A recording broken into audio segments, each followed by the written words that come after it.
So this is a real-time customer review, and so this is Jeremy. What you got to say? I honestly am going to give you a really objective review. Okay. Because I have a bad back, and as you know, I've tried a couple of your bikes out. I've liked them, but they've all jarred my spine because they don't have suspension. Yep.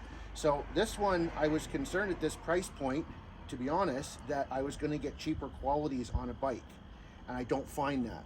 Simply because this shock is barely taking my weight, but as I go over bumps, it's taking more of a weight.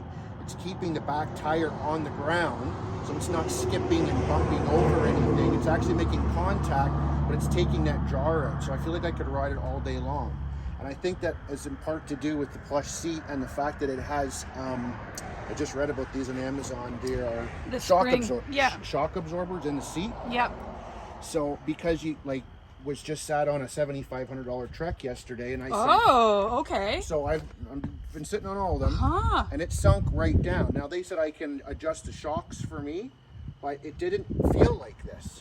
So first off, I'm really impressed with that. Plus, you can adjust the middle shock. Yes. So if it happens to break in and gets a little bit more dampened, I can tighten it up, which is fabulous. Do you know what that says? The fact that you were on a $7,500 Yeah. Trek bike yesterday, not even last week, but yesterday. Yesterday. And to have that experience, and that's just I'm blown away.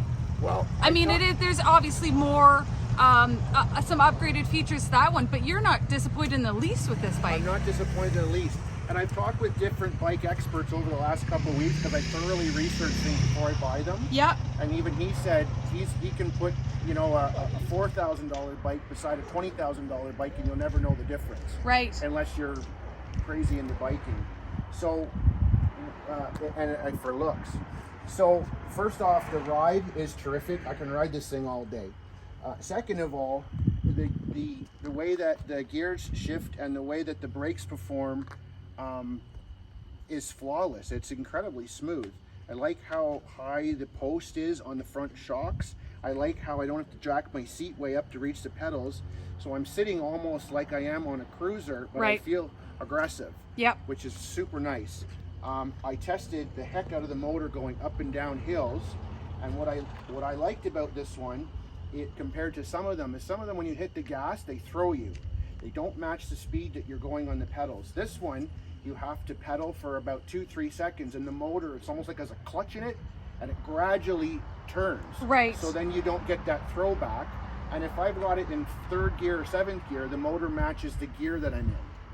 So because a lot of them, the ones I'm pedaling, and the motor's throwing me back. Right. I didn't get that in this one. Unless you crank it up to 5. Right. And if you're riding this thing on 5 in the trails, you're out of control. This thing has so much power. Okay. So I had to turn it down to 3 during the trails. I even put it in 1, 2, 3, 4 going up hills, and it matched my speed going up hills. So that means the torque in it is enough to propel me up. Now, if you're just hitting the gas and going up, it's going to lag, but that's to be expected. So what's nice is that if you keep on the pedals, even if it's just a little bit, the motor brings you right up.